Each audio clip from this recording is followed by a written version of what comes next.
अस्सलाम वालेकुम दोस्तों, मैं हूं सैयद उमर फारूक अपने चैनल उमर स्पीक्स की एक और एपिसोड के साथ आपकी खिदमत में हाजिर हूं। दोस्तों, आज का एपिसोड भी हर स्पेशल एपिसोड है और आज की एपिसोड में कुछ बहुत इंपॉर्टेंट जो गाइडलाइन है, कुछ डायरेक्शंस हैं या इनको रिस्ट्रिक्शंस भी कह लें, पाबंदियां भी कह लें, सऊदी गवर्नमेंट की तरफ से इम्पोज की गई हैं। तो मैं ये चाह रहा हूँ कि आप लोग इसको ज़रा गौर से सुन लें ताकि आप किसी भी किस्म का कोई प्रॉब्लम सामना ना करना पड़े ड्यूरिंग हज। बट वीडियो स्टार्ट करने से पहले आपसे सिर्फ इतनी सी रिक्वेस्ट है कि अगर आप हज और उम्रा से रिलेटेड लेटेस्ट इन्फॉर्मेशन से वाकिफ रहना चाहते हैं तो नीचे दिए गए सब्सक्राइब के बटन पे अभी क्लिक करें। जी तो दोस्तों, सबसे पहले अल्लाह ताला से दुआ है कि जो लोग भी हज पर जा रहे हैं 2024 में, कुछ लोग सऊदी अरब पहुंच चुके हैं, अल्लाह ताला उनको एक मकबूल हज की सादत नसीब फरमाएं और सब लोग साथ के साथ जाएँ और साथ के साथ वापस आएँ। आमीन। साथ वीडियो का आगाज़ कर लेते हैं।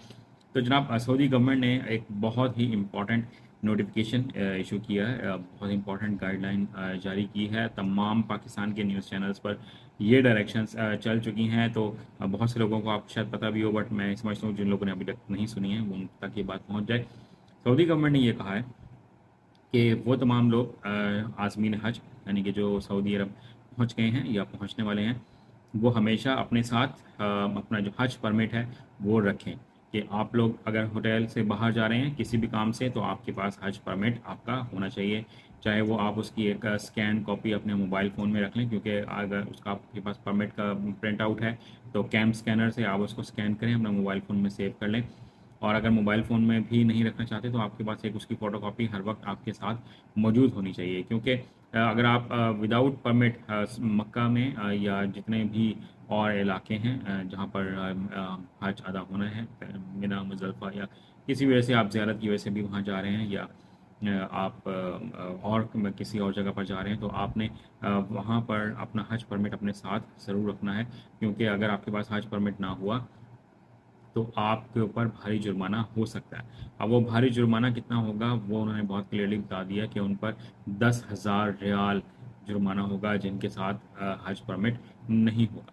ठीक है। उसके अलावा उन्होंने एक बात कही है कि जितने भी आज़मीन हज हैं सिर्फ उन्हीं को ही अब उम्रे का परमिट जो है वो जारी किया जाएगा। तो आपको जब उम्रे का परमिट जारी किया जाए तो आपने अपने साथ हज का परमिट और उम्रे का परमिट अपने साथ रखना है। क्योंकि अगर आपके पास वो मौजूद नहीं होगा तो आप पर जुर्माना भी हो सकता है, कोई कैद भी हो सकती है 6 महीने तक की।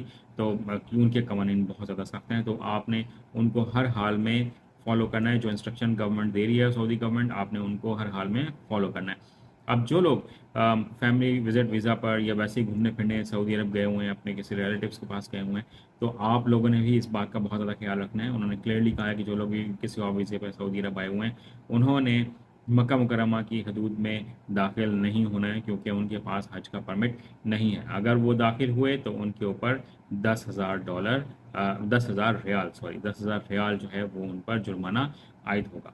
जो लोग सऊदी अरब के रिहायशी हैं, जो वहाँ पर काम कर रहे हैं, किसी भी जॉब कर रहे हैं या उनके पास कोई भी और वीज़ा है, तो वो भी अपने पास ये तमाम डॉक्यूमेंट्स साथ रखें, अदरवाइज़ उन पर भी जुर्माना होगा। और जो गाड़ियाँ, टैक्सियाँ, जो लोग अगर किसी ऐसे लोगों को मक्का मुकर्रमा की हदूद में और ज़ियारत की हदूद में लेकर जाएंगी, तो उन गाड़ियों को ज़ब्त कर लिया जाएगा और जो ड्राइवर होंगे उनका लाइसेंस कैंसिल कर दिया जाएगा। और अगर वो शिरके में हैं तो उनका वीज़ा जो लगा हुआ है किसी शिरके की तरफ से वो भी कैंसिल करके उनको डिपोर्ट कर दिया जाएगा।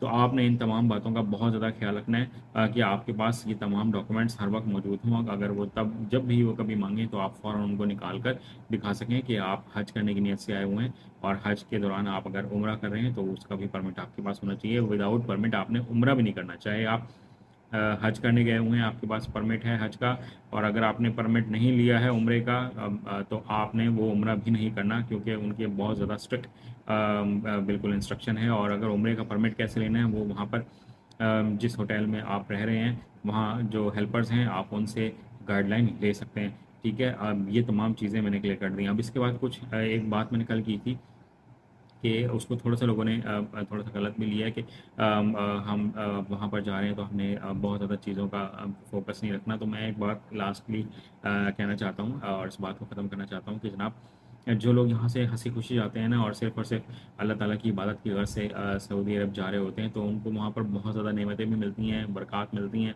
بہت آسانی کے ساتھ حج و عمرہ بھی کر لیتے ہیں. اور اگر کچھ لوگ یہیں سے ہی اپنا موڈ خراب کر کے جائیں گے تو وہاں پر بھی خدا نخواستہ آپ کو پریشانیاں دیکھنا پڑ سکتی ہیں. یہ میرا پرسنل ایکسپیرینس ہے. میں نے وہاں بہت زیادہ لوگوں کو دیکھا ہے جو یہاں سے ہی موڈ خراب کر کے جاتے ہیں, چڑ کرتے جاتے ہیں, تو وہاں پر بھی ان کے ساتھ ویسے ہی کچھ ہو رہا ہوتا ہے. تو اس طرح کی کوئی غلطی نہیں کرنی. آپ اچھے موڈ میں جائیں, اللہ تعالیٰ کی رضا کی خاطر وہاں جائیں, عبادت میں اپنے آپ کو مشغول رکھیں, کھانے اور پیسوں کی فکر چھوڑ دیں. پیسے ملیں گے یا نہیں ملیں گے وہ اللہ تعالیٰ نے اگر آپ کے نصیب میں لکھے ہیں تو پیسے ضرور ملیں گے. آج کی ویڈیو میں اتنا ہی کہنا تھا. چینل پر کریں تو چینل کو سبسکرائب کر لیجیے گا. اپنے گھر والوں کا بہت زیادہ خیال رکھیے گا. آج پہ جائیں تو مجھے اپنی دعاؤں میں یاد رکھیے گا. اللہ حافظ.